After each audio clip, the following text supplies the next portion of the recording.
All right, guys, what's up? Welcome to the first podcast of LDFA. I think we're gonna LockDown TV, right? Is that what we're gonna call it? Bet. You can call it that.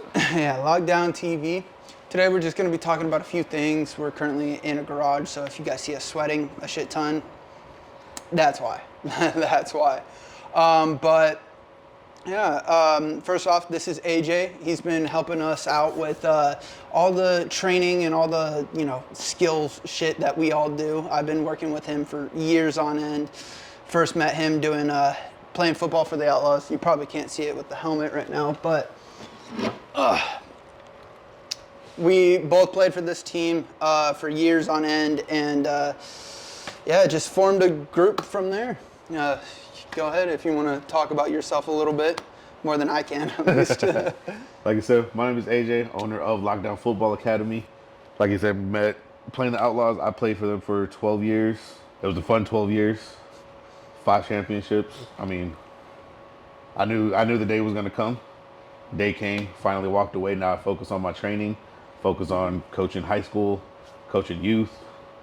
And as of right now, I'm focusing on expanding my coaching. I'm coaching the Arizona Nighthawks, a developmental arena football team that will be taking place here for the first couple years. We'll be placed out of Avondale, taking care of everything out of there, and then eventually we're going to move down to Yuma.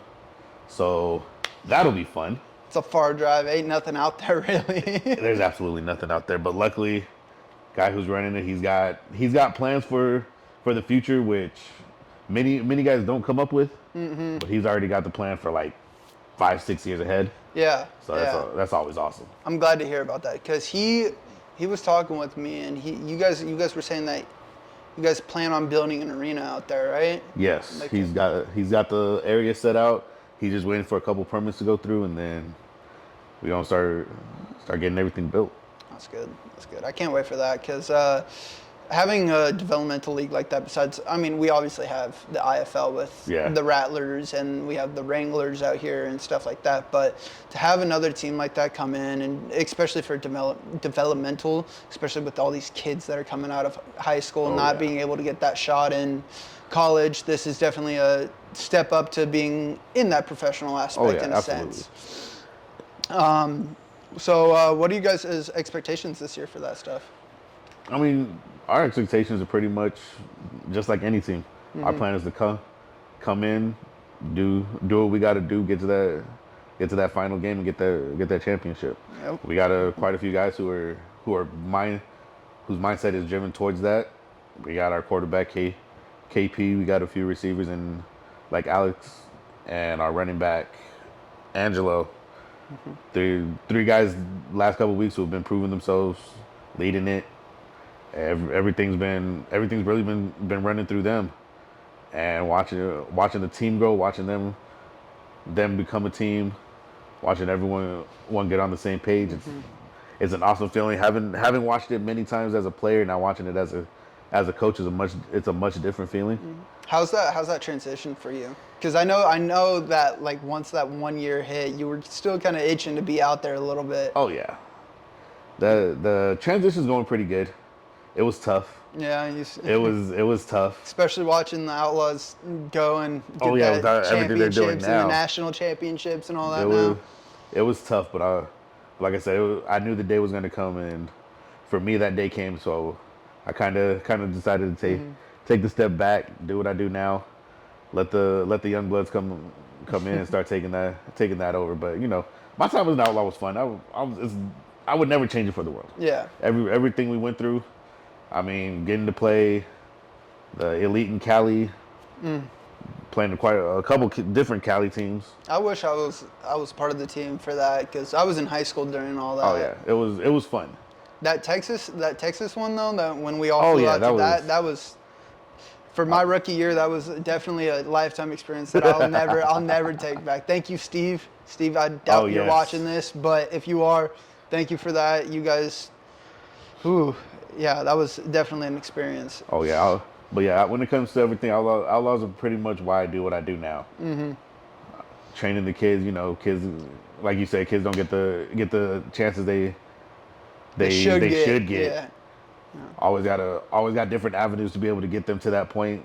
Not a lot of kids So- in high school, because like, I do all the filming and all that stuff. So especially with you've been out there doing coaching for high school and stuff like that. Not a lot of these kids understand like there's more to to football than just college and the NFL and stuff like that, because you got the IFL, and not a lot of people are like, oh, it's not professional. If it's not the NFL, it's nothing. Right. But you got the XFL now. The IFL is a direct lead into the XFL, and these developmental leagues are direct paths into the XFL and the IFL. Oh yeah. So for these kids, it's especially like you dabbled in high school. How was that experience coaching for high school and seeing these kids that you think that should get that shot? Coaching in high school is definitely different. It's not as much of the politics as like in the youth game where you got to deal with the parents as much. But but watching kids that definitely deserve that shot, not get it. Mm-hmm. It's tough. There's this kid over at ALA. He just graduated this year. His name's JJ.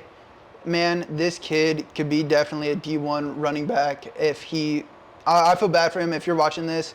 Man, I love you to death. I'm sorry for that injury. I hope you come back and bounce back positively. But he broke his femur the semi-final game right before making state. And man, if they would have had him out on that field, I feel like they definitely would have. It would have definitely been a closer game. It would have definitely been different. Yeah, because you were at that game, right? Yeah. Yeah, that was gosh, they were such a great team, being undefeated that entire year. Yeah. And then going into that and then losing like that, Especially losing their running back like they did. Well, they lost, forcing them to be a one-dimensional team. Well, not only that, they had he was their second string, because they're technically first and second. They were switching out their core, but he was a senior and he was doing his own thing, but he also played D end at the same time. So they had Kenyon, and Kenyon's a fucking beast too. I can't wait till he comes out in this year. I think he's a senior this year too. Okay. So he should be. If he doesn't get any scholarships this year, I'm gonna be surprised. I'm gonna be surprised for sure. But with them being bumped up into 4A now. Yeah. Oh, talking about that 4A and all that stuff.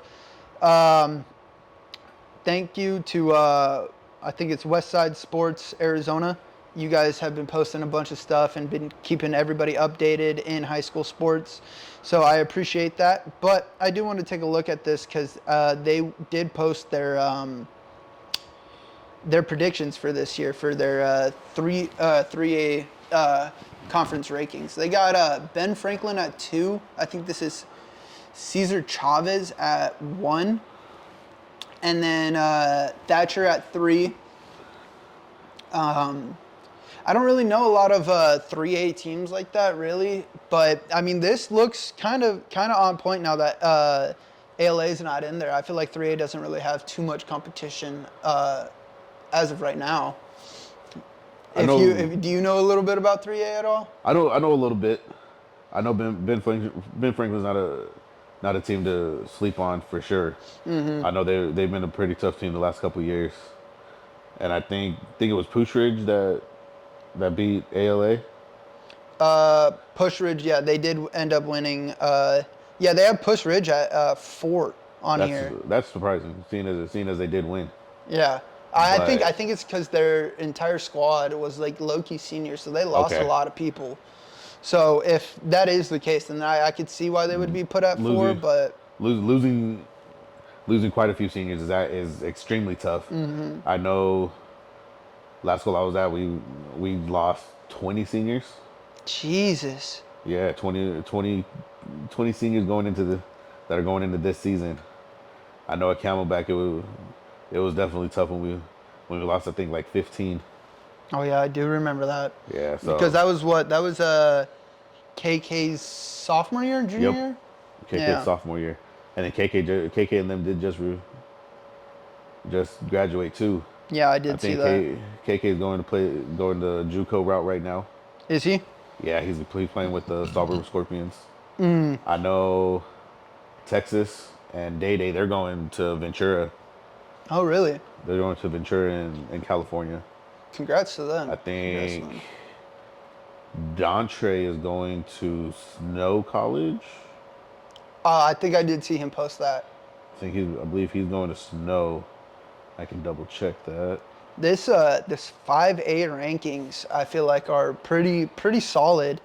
They got which is crazy because they got Camelback at 22 for their rankings, with Ironwood only being ahead of them at 21. And I don't know too much about Ironwood right now, besides their head coach, Coach Steelings.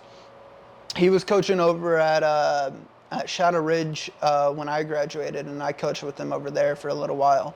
And same with over at Ironwood a tad bit. But I know that they lost a few players, but a lot of them are returning. I can't wait to see what they have. I would love to go out there and film for them. But I see BJ Media, they post about them all the time. And I wouldn't doubt that they got a nice squad over there. But right now, they got number 1 ranked for 5A as Desert Edge, which Desert Edge for 5A is... They honestly should probably be bumped up to 6A in my opinion. The fact that they didn't get approved to be bumped up to 6A is kind of crazy to me. I think after this year they will, because I know they made a lot of major changes. I know Tolleson was 6A, but now they're moved down to 5A, which is where they should be. Yeah, Notre Dame Prep is still at 5A. They have them at 6 or 16. Cactus, who has been, region champs for 5A quite often. I would say the last 5 years they've been back to back. They have them at 15, 14? Yeah, they have them at 14 on here, which is surprising. I feel like they should be at least in the top 10 for 5A. They got a pretty solid squad over there. But the people that are in front of them, they got McClintock at 8, Yuma Catholic at 7, ALA Eagles. I don't know that school, but I did know that they made playoffs last year. I think that's the one in Queen Creek. Is that Queen Creek? I think so. Probably. And I got a lot of speculations that happened over there with the Gilbert Goonies and all that stuff. Oof. Some tough stuff. Cactus Shadows at 4. Desert Mountain at 5. The 5A conference I feel is going to be definitely a slept on conference this year. I think the 4A is going to be as well. Yeah. Because I know the Carter twins, they were the head coaches over at Desert Edge. I know they're over at Maryville. I'm really looking forward to seeing what they can do over there. And what's crazy is that a few 3A teams got bumped up into 4A this year, and the only ones that I really see on here that have that are ranked are ALA at 5, which they had a pretty solid squad last year, and I could definitely see them doing it again this year. But I hope that they stay in that top 5 spot. Yeah. They got Minka. I think it's Minka Mountain at 1 right now, which is they're definitely a solid school. Oh yeah. Their championship last season against ACP. They won, right? Yep. Yeah, that was 4A. They handled business when they played ACP. And ACP was not a school to be slept on. They're definitely an extremely tough school. Mm-hmm. Well coached, well disciplined. They're actually the team that knocked us out of the playoffs last year. You're talking about what team? Estrella Foothills. Yes, Estrella Foothills. They beat us in the playoffs, and they were definitely a well put together team. Mm-hmm. So knowing that ACP got moved up to 5A, but yeah, watching that game, Minka Mountain is definitely a school to keep your eye on. Mm-hmm. Especially, I think they're one of the fairly new schools. I think there's only, if I'm right, I think I only heard it's been open 5 or 6 years. Yeah, there's another one that's in 3A called the Crimson Rattlers. They're all the way out in buttfuck nowhere, but I've driven past that school. It's a really nice looking school, brand new. I think they've only been open for probably 3 years, so I think this might be their first year open as a football team. Okay. So that would be nice. I could be completely wrong about that. Don't fact check me on that. Right. But it's possible. Another team that I see on here that is in that 4A rankings that could be a sleeper that I've been seeing gradually. There's two of them that have been gradually, getting better over the years since I've been in high school. Was Deer Valley and Thunderbird. Deer Valley, yes, definitely.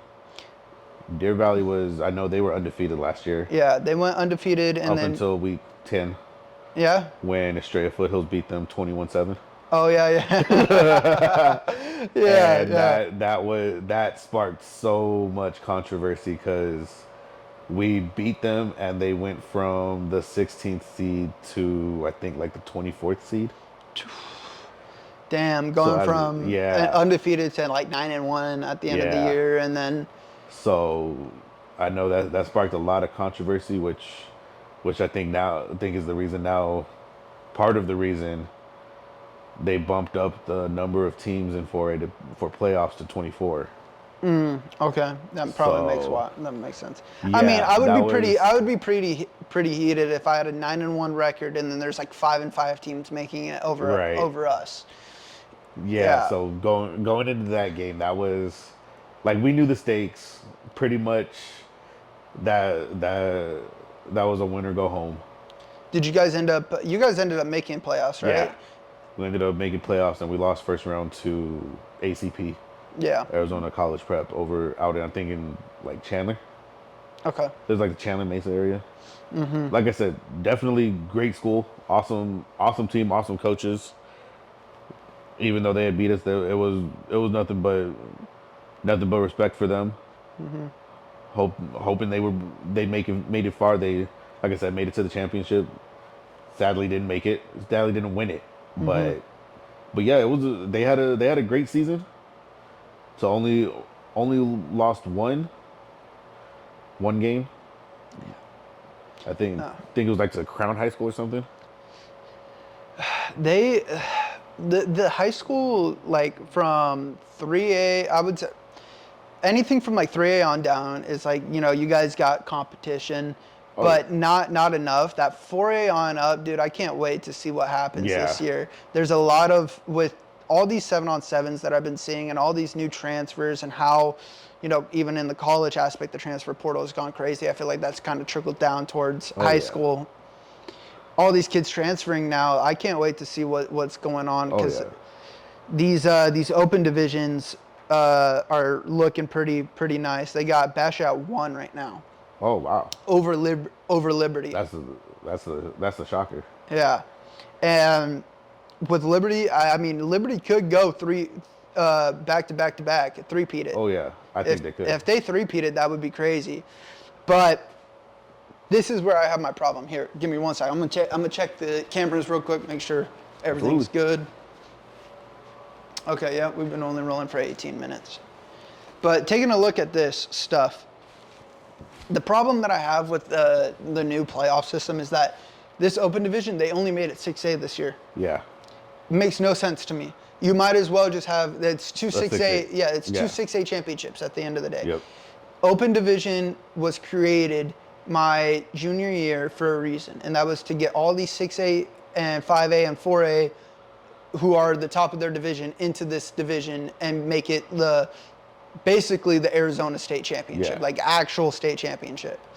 And now they changed it from 4A, 5A, and 6A to 5A and 6A last year, and then they now switched it to 6A. Yeah. I don't get it. It doesn't make sense. Saguaro, I remember the first year it opened, Saguaro was 4A and they won it all. Over Liberty and Basha and Chandler and all them. Now I just don't understand why they decided to go it all full 6A. It doesn't make sense to me. It doesn't, but I guess we can see how everything unfolds. But yeah, the making it straight 6A doesn't really make any sense because then it kind of takes out the point of even making it an open. Mm-hmm. If it's not really open. Yeah, it's just full 6A outside of 6As.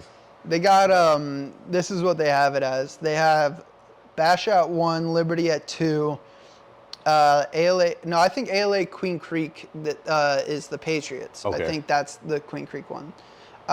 They're at 3. I know they're doing good. Yeah, they made it pretty far last year. Yeah. And then they have Centennial at 4. Now, I wouldn't be surprised if Centennial kind of sneaks in there. I wouldn't either, especially after last season. Mm-hmm. Last season was definitely a Cinderella ride for them. No, they started off what 0-4 or 0-3, and like then finished it out undefeated towards the end. Yeah. Man, and then but the one thing that I am kind of concerned about is that their coach just retired. He did. I know that their son or his son is coaching and like being the head coach there now, I think. I'm not really too concerned about it, but I'm excited to see what this new era of Coyote football has. Because for as long as I've been alive and as long as my grandma's been alive, Centennial's been a powerhouse, and they always have. And my grandma knew the coach there for years. She worked there for him and all that stuff. So to see him retire and win with 6 state championships in high school football, that's still crazy. 2 or 3 of them back to back or something like that. Got 3 peats. I know when I was at Millennium, they had a 3-peat. Yeah, that was nuts. That was my my realtor, the one who owns this house. He's the one who went there and won their first state championship and their second state championship back to back. And then he graduated, and then that third year is when they won back to back. Yeah, that was like early 2000s. So that was like what you graduated 2010. 2010, yeah. So that was early 2000s. Yeah. Man, just made myself feel old. Yeah, because I graduated. You graduated in 2010. I graduated 11 years after you. Yeah.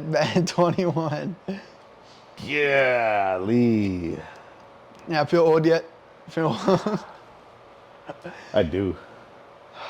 And I got other ways that make me feel old. I got one of the kids that I've been training for going on 12 years now. Yeah. Lane. Yeah. He's gonna be a senior this year in college. Oh, in college? In college. Oh shit. His mom posted a couple weeks ago. She's like, I can't believe that I got a senior in college. I was like, bullshit.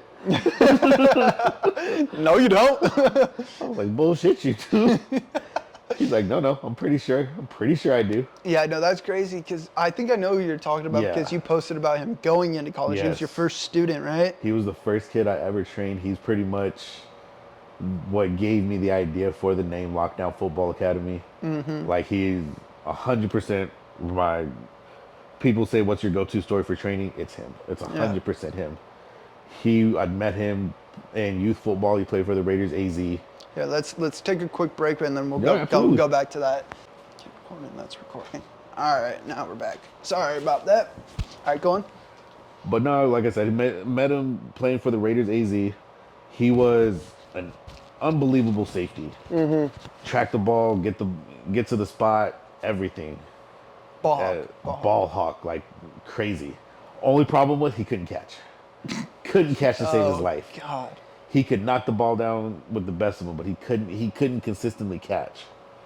And so then fast forward, he got to high school, started all 4 years on varsity, and his sophomore year, pretty much all their receivers graduated. He went to North High School, all their receivers graduated, and the coaches came up to him and was like, "Hey, we need you to play receiver." Oh shit. So then I get a text, "Hey AJ, I gotta learn how to play receiver. I gotta learn how to catch." I'm like, "Who asked?" He's like, "My coaches did." Like, "Do they know you?" He's like, "Yeah, they know I can't catch." I'm like, "All right." He's like, "But he told me the words that I needed to hear." He said, "I know I can do it." He's like, "And I know you can help me with it." I was like, "I got you." Say less, yeah. So that entire summer, they lived on like 12th Street in Thomas or Indian School, somewhere other side of town. Yeah. 5 days a week, 3 hours a day. He's driving over here him and his mom are driving over here to Friendship, working out 3 hours a day. And going into his junior year, sadly, it was COVID year. Yeah. But yeah, I do remember that. That was my junior year too. Yeah. But he ended up leading in receiving yards, receptions, and touchdowns. You said where did he go again? North High School. North High School. Okay, yeah. And everyone was like, "Oh, well, it's a fluke. You got lucky." He's like, "Bet." Junior year, exact same thing. 3 hours a day, 5 days a week. Yeah. We did nothing but receiver drills. Did some DB, threw some DB stuff in there, because I know that was his main position. Mm-hmm. Ended his senior year with first team All Region receiver, linebacker, DB, special teams player of the year, Hell yeah. offensive player of the year, defensive player of the year. Had a clean sweep on everything. And then, like a week before they were doing the awards, they were like, "Well, we can't give you all of them." And I'm like, "That's stupid. If he earned them." But he ended up going with first team All Region receiver, and then he got player of the year. Hell yeah. So yeah, so watching him grow into that dude. Mm-hmm. And when I say he's that dude, he was truly that dude. Yeah. Like teams had to plan for him. Mm-hmm. If a team was going to beat North, they had to say, how do we take number 20 out of the game? Yeah. No, that makes sense. How do we get him to not be a factor? Mm-hmm. See, so this is my question. Now thinking about that, because obviously, congratulations to him. He's done an amazing job. But as a coach, since you've been on both ends of the ball, when you're having to game plan for just say like it's a team, but that they have that one specific baller that could change the entire game, do you think it's going to be more stressful to game plan as a coach for that specific player, or going up against a team that is mediocre, but they have studs on their team that will change the course of an aspect of a game no matter what? I think it's a little tougher game planning for one guy. Okay. Because when it's one player, he can kind of change how he plays and react to what's given to him a lot better than a lot faster, not even just better, but a lot faster than as the whole team trying to change what they're doing. Yeah. So like if we got a team with a stud running back, we know he can catch, he can block, he can run through us, all of that. Yeah. I think game planning to stop him from doing one thing and forcing the rest of the team to be one-dimensional is a little tougher than trying to force the whole team to be like, okay, they're stopping every one of our players. Yeah. Now we have to change everything we're doing. Where that running back could be like, all right, I just won't run as much right now. I'm gonna set myself up over here. Yeah, no, that makes sense. So that makes sense. I think going against one stud player is a little more difficult than going against a team. Trying to force a team to change. Yeah, because I remember when back in my senior year in high school, I feel like my team, we had like just a bunch of studs on our team. We had a D1 quarterback, Will Haskell, who ended up going to SDSU, transferring over to Washington, went to the national championship with them, ended up transferring from there to Portland University, I believe, and finished out his career out there. And we had another guy on our team named EJ Sanders. He was an undersized wide receiver, but man, could he fucking get that ball and be gone. Had a great running back, had Junior Shima. We had a great tight end at he was like 6'7", fucking 225 pounds. He also played a linebacker for us as well, Bubba. He was a great team. We just had a very well-rounded out team, and all those people that I did end up mentioning, like the twins, and Bash and all of them, they ended up transferring from Deer Valley. And if it wasn't for them, honestly, I don't think we would have been able to make it to that. But ended up going to that state game and playing against Sunrise. Sunrise had this one guy come out from Nevada and be the running back, man. And that's where I was kind of thinking, because like we had that game plan of just trying to stop him. Obviously, that didn't fucking work out because we lost. But I wonder what their game plan was, because we were up just about heading into halftime before they ended up getting that 2-point conversion. And from there, I don't know what the fuck happened. I wonder what their game plan was throughout that.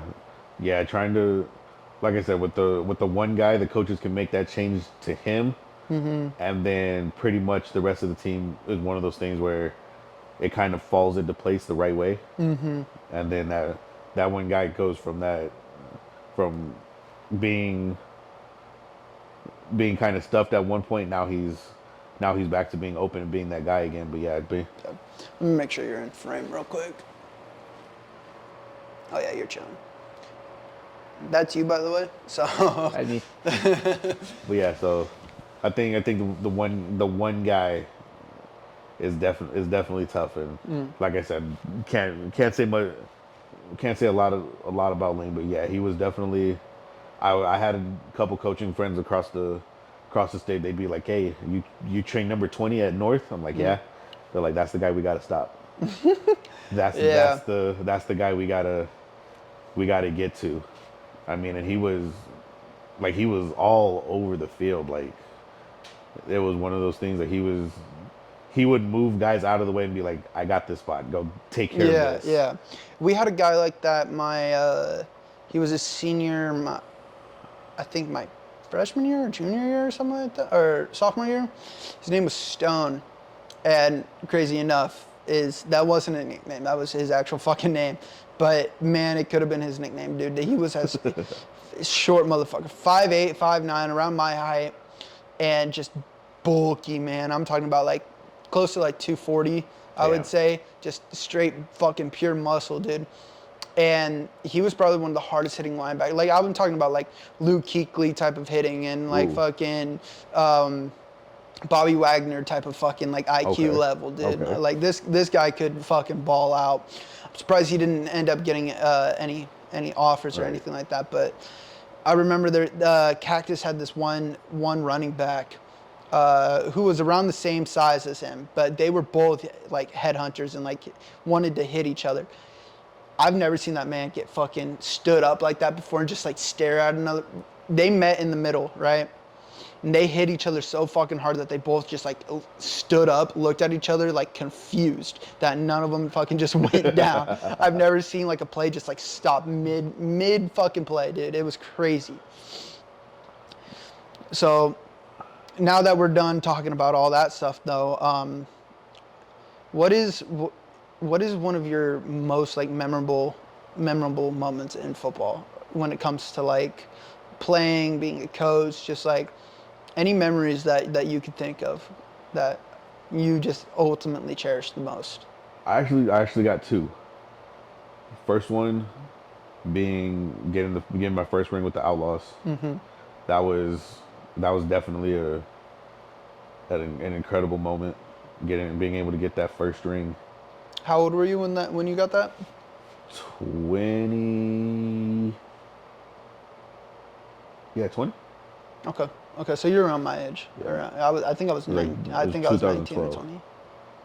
2012. So you were probably, you graduated at 8. Yeah, 20. About 20. Yeah.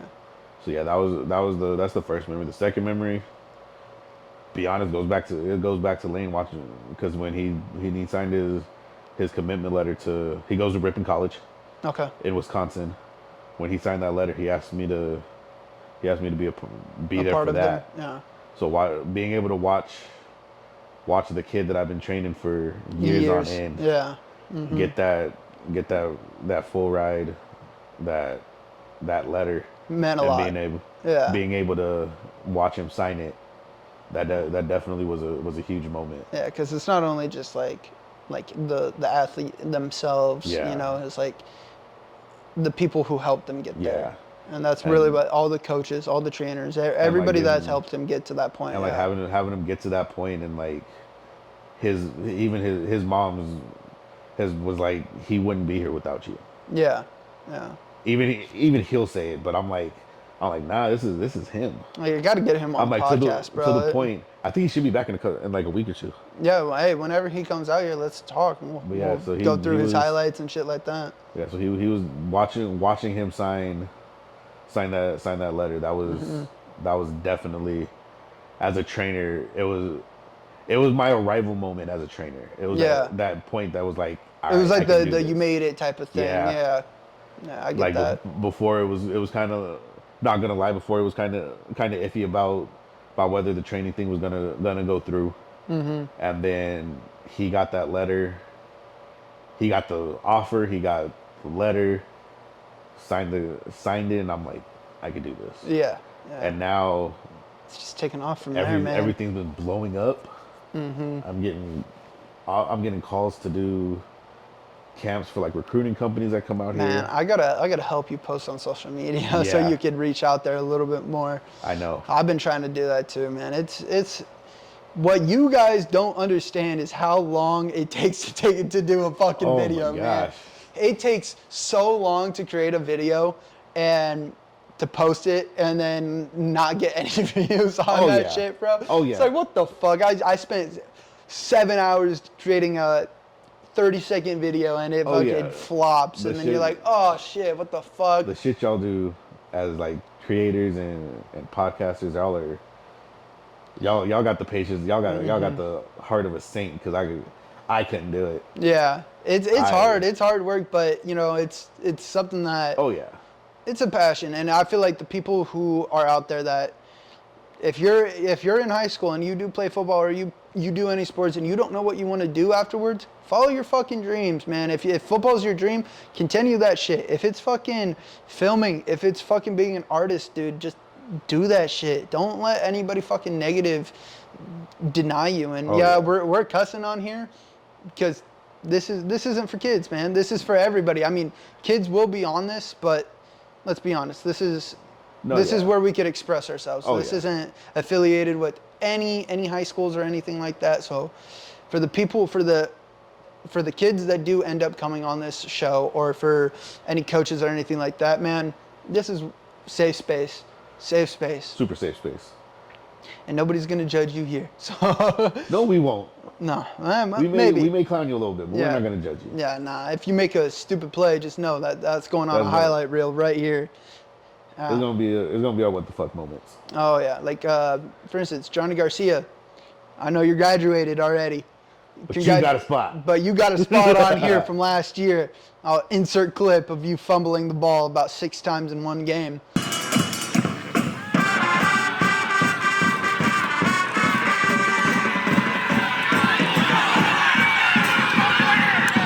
Love you, man. Congratulations on the scholarships and the baseball and everything for you. I'm not letting you forget that one game where you had like 7 fumbles in one game. You can never forget that. Oh, hell no. Hell no. Still ended up winning, but yeah. I can't wait for this year, man. A lot of good things coming. A lot of good things are coming. Who is your dream person to like sit down and have a conversation with like this upcoming year? For me, it's more so some like certain coaches that I would like to talk with, get to know their understanding. Like if I'm not big enough where I could get like 6A coaches on here and shit like that, but one day if I was able to get like, for instance, like the coach over at Liberty who's down, probably lives like around my area right now because I'm down the street from them. I would like to get him on here to be able to go back to back like that, and then because when I was in high school, like Liberty was on the up and coming. Yeah. They weren't nowhere near where they are now. Where they are now. I would like to hear his journey on that and on how he turned that program into what it is now. I think I got a couple players that I would definitely like to sit down with. Mm-hmm. Definitely try and reach out to them. I would like to get some Ironwood kids on here, learn more about the 4A or the 5A scene a little bit more. Yeah. I would like to get Hudson on here from ALA. He's the quarterback over there. See what his plans are for this upcoming season. Probably, I'm doing ALA this year, and I'm gonna be doing hopefully other schools as well. A few of those kids will definitely be on the podcast for sure. Got to talk to them, especially game of the week. If they got a highlight spot or anything like that, throw them on this shit, man. Let them talk their mind. I know. I can probably get my other coaches from the Nighthawks. Mm-hmm. Yeah, that would be cool to get them on. Get a few. Talking with Johnny would be nice to get up on here, get his experience on everything. Get Johnny and Rock. Yeah, Rock. God, dude. I came over to that practice one day, dude, and I was hitting my pen, and he was like, "Yo, what you got over there?" I was like, "Bro, nothing for you." I'm gonna be honest. I probably couldn't do this without both of them. The stuff with the Nighthawks, because like at first I was sitting there, and my boy Tyler, he. Oh yeah, here. Let's talk about that. Let's talk about the journey with the Nighthawks and how that happened for you. Dude, one day Tyler just hit me up. He's like, "Hey, guess what I did?" Okay, explain who Tyler is. Tyler is he's an old friend of mine. We were in high school together. I think he graduated he graduated a year or two after me. Mm-hmm. He's always been a huge basketball guy. He's got the business, the mindset of a businessman for sure. Mm-hmm. He started out selling solar, right? He's still selling solar right now. That's good. If you guys need help with solar, if you guys are older, hit him up. Yeah, he's got you guys. I'll get you guys that. But yeah, he's doing really well with the solar. Mm-hmm. And yeah, one day he was like, "Hey, guess what I did?" I was like, "What'd you do?" He's like, I bought a football team." Oh shit. He's like, "I would like for you to coach it, but we're gonna do the whole process. We're gonna do the interview." Mm-hmm. He's like, I got a couple other guys that I have in mind for the position as well. I was like, all right, cool. I was like, as long as I gotta actually earn the spot. Mm-hmm. I was like, I'm not too fond of like being handed stuff. Yeah, you would like to earn it. Yeah, so we met up, we did my interview. He went around and did the other interviews, and probably like maybe about a week later called me and was like, "Hey, you got the spot." Mm. I was like, "Cool." How was that feeling for you when you? It was actually a pretty good feeling. Were you nervous at all, understanding that you're gonna be like technically a professional now? Oh, absolutely. I was nervous as all hell, and I was sitting there thinking, I was like, "Dude, what the hell am I gonna do now?" I was like, "What the fuck did I get into?" And me and him, we've been talking on the phone off and on for like 2-3 weeks, getting stuff planned out. And it just so happens like he sent me the rule book, and then like there were a couple games that had come on, mm-hmm. and I was watching those. And at first I was sitting there thinking, I was like, I could do this by myself. No. I got this. No. I was trying to hype myself up, and I was sitting there, and I'm watching them, and I'm like, all right. And I go and I'm scrolling on my phone, reading the rules, and I'm watching the game, and I'm like, shit, this is a lot different than actual football. Yeah, because the rules are kind of like the IFL, like the exact same rules, right? So we got the deep motion man that can come down the field, all of that. And I was sitting there, I was like, I think I'm gonna need help. Yeah. So I hit him my boy Rock, and I was like, "Hey, what are you doing with your life?" Mm. He's like, "I ain't doing shit." I was like, "You want to coach a team with me?" He's like, "Hell yeah." I was like, "Cool, you could be the OC." And so I was like, "All right, I got that." And at first I was like, I could be head coach DC. I got this. I'll be cool. Mm-hmm. And then I was like, man, I'm gonna have my hands full. Got to focus on defense, but I still got to keep my focus on the offense. Mm-hmm. And then I was like, hey, Johnny, what are you doing with your life? And for some of you guys who don't know who Rock and Johnny are, Rock helped coach over at Camelback High School for quite a time with AJ. Yeah. And then Johnny, he played with the Outlaws with us. He played linebacker as well. So yeah. Text Johnny, I was like, what are you doing with your life? He's like, I ain't doing much. I was like, you want to be a DC for me? He's like, sure, why not? I was like, bet. He just recently retired too, didn't he? This will be his last. The last game coming up will be his last game. This will be his last game coming up when they get to. Where are they playing at? I think they're going to North Carolina again. Okay. Don't quote me, but I think they're going to North Carolina. Man, again. I gotta get Steve to fly me out there. I'll go fly out there and film for them. I'll reach out to him. Yeah, because I reach out to him, and I don't know if he's already got somebody, but usually he already does. Yeah. But fuck it. But no, yeah, I'll see what I can do. I'll do photos. How about that? If he already has a filmer, I'll do the photos because if he's already got somebody, that's fine. But Nighthawks got you. Yeah, and all right, go ahead. Sorry, my bad. No, you're good. But yeah, so Johnny's like, I ain't doing nothing. I was like, you want to be a DC? He's like, sure, why not? What team is it? I'm like, it's a developmental arena team. He's like, shit. That sounds like fun. Let's do it. So now I'm like, cool. I'm head coach. I can have my hand in both offense and defense. I ain't got to focus on one while trying to help out with the other. I can focus both. I can help on both sides. And like you said, Rock. Me and him, my last year at Camelback. He was the OC, I was his co-OC, and we pretty much got that offense, ran that boy ticking. Video ended. 1 sec. All right, go on. But my last year at Camelback, me and Rock kind of ran the offense. Rock was the OC, and the offense we were building. It was a really sound offense.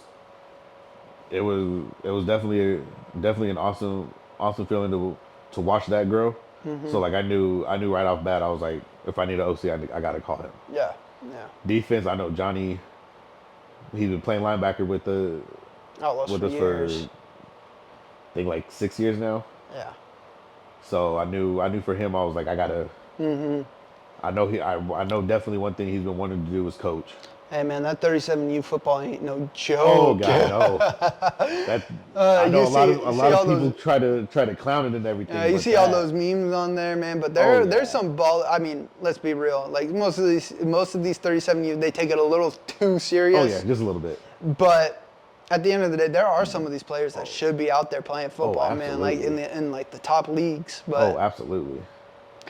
But yeah, man, that journey is crazy to hear, and I'm super excited to see what has to follow for the Arena League, because you guys are when playing here in Arizona, you guys are outside, right? We are gonna be outside for a little bit. Our plan right now, we're in talks with the Avondale Sports Complex and ACU. Okay.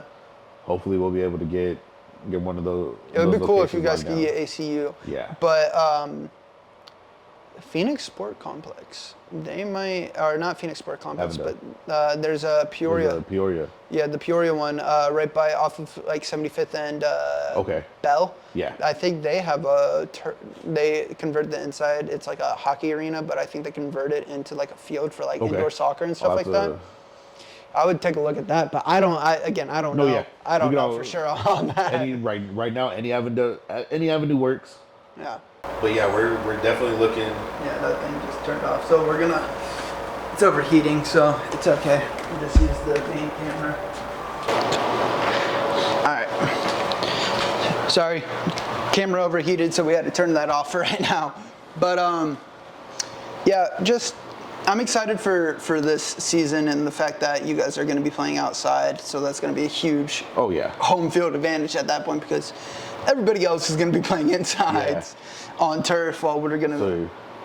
So going forward, we got OCA starting next week on the 12th. Be at Friendship Park. Hey, anyone looking to come out and play? Still got time to come do it. We have a 30-man roster.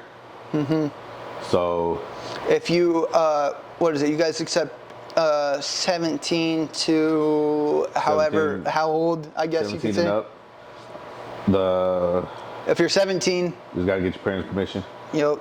So we are also gonna be having our uniform sizing. Get our uniforms start getting sized. Yeah. Are you guys what uniforms are you guys going with? We are going with Gridiron. Gridiron, good. We're going with Gridiron gear. He asked me if I knew anybody that did some uniforms, and I knew that Gridiron was going to do it. So. I talked him into it. He did. He wanted to go somewhere else, but I was like, nah, we got to. The best uniforms. My one thing, I've known Phil. Shout out to Phil, owner of Gridiron Gear. I've known Phil. He's another former outlaw teammate. Phil, sponsor us. we'll give out. We'll promote. We'll give out product. We'll give out gloves and everything to the kids who do amazing stuff throughout the games. Sponsor us, man. We'll help. Yeah. So one thing when Phil started, one thing I told him, I was like, hey, if I ever get a team, I'm going through you. Yeah. I was like, if I ever become the head coach of, I don't care what team, high school, youth, I somehow become a college, I'm going through you. Yeah. So yeah, as soon as I got named head coach, I was like, Gridiron Gear uniforms. Phil used to work or play for the Outlaws a little bit, right? Played, I think about 5 years. I think he's got 2 or 3 rings with us. Okay. So I think he was a killer receiver. We called him the quiet Phil or 2-minute Phil. 2-minute film. Because he didn't talk a whole lot, but he would get into that 2-minute drill, and like that was our go-to. Was that like how what's his name, Durrell, right? The Yes. old reliable. Oh, yes. We knew we needed a first down, find Phil. First down, find Phil. 2-minute Touchdown. drill. 2-minute drill, find Phil. And he was gonna move us down. He was gonna get us down. Luckily we were quite a few times we were able to reward him with a touchdown. A few times it didn't work out in our favor. in that aspect. Yeah. We had to, one of those few times we had to run it in, but he definitely did a hell of a lot. He did a hell of a lot on that 2-minute offense. I'm glad that he's going, or you guys are going to be able to go with him, because his uniforms are amazing. I like the ones that he did for Kellis that one year, the pink ones. Yes. Those were really nice. He does incredible work. Mm-hmm. And like, it's not even just for like Arizona. He's got like the Spokane Wolfpack. Yeah. Where another former outlaw he's playing out there. And you know it's crazy that's an arena league, right? The Wolfpack. I think so. Yeah. You know what's crazy about them is that they have a kicker, Manny Wilkins, right? He's from ACU. Oh, snap. He was the one who kind of went viral on Instagram and stuff like that. He got featured on the Pat McAfee show and stuff like that. So that's awesome. Crazy small world on how he plays for them and how the jerseys are from a guy that we know. Well, he's got them. He actually does have, I believe he does have a couple of arena teams across the country that he's doing uniforms for. Mm-hmm. I think one of them is like the Monarchs. There's the Spartans. There's quite a few teams. And I think also, I'll throw in some images for you guys to see their jersey quality. Oh yeah. Also, quite a few if y'all ever go to Saturday youth games, he does quite a few of those ones. He did over the last couple of years. He's done the Junior Mustangs for Sunrise, the Junior Scorpions for Desert Edge. Mm-hmm. He did the Junior Wolves for Estrella Foothills. He doesn't only do jerseys though. He also does flag kits too, or not flag. Flag football uniforms. Yeah, there you go. Yeah, Sevens unis. He does the Sevens unis, bags, backpacks, gloves, sleeves, scrunch socks. Anything and everything for your accessories they have. If you guys want to take a look, hey, no hate to Next Trend, but they're way overpriced on their gloves, their visors, their everything. If you guys want cheap, I wouldn't even say cheap, but high quality and affordable, gear, definitely hit him up. He's definitely got the best shit for you guys. I even rocked some of that stuff when I was playing too, in my rookie year and sophomore year. He did practice jerseys for the Outlaws. For us, mine are still in perfect condition still. Oh, I never got one because when he was doing them, I didn't have them. But those ones were nice, the two-tone ones. Oh yeah. He pretty much did his best to like match our game jerseys. Did an awesome job. Mm-hmm. But yeah, he's definitely a good guy to go through team stuff, individual stuff. That's your guy. Yeah. Alrighty, guys. Well, that's the end for this podcast. I hope you guys enjoyed. We'll probably be filming again next week. If you guys want to be on this podcast, just let us know. DM me. Everything's available. So if you guys are willing to take a trip down here, or ALA, if I could get into the auditorium and film something for you guys over there and do a podcast there, that'd be great. So just let me know. We're always available. If you guys have any other topics, let us know. We'll be down. Anything else that you wanna say? Hey, y'all looking for that work? Y'all know where to find me. Yep. LockDown Football Academy, Instagram, Facebook, Twitter, TikTok. Everything. Yep. Alrighty, guys. Well, we'll see you guys in another one. Later. Get locked in. Get locked in.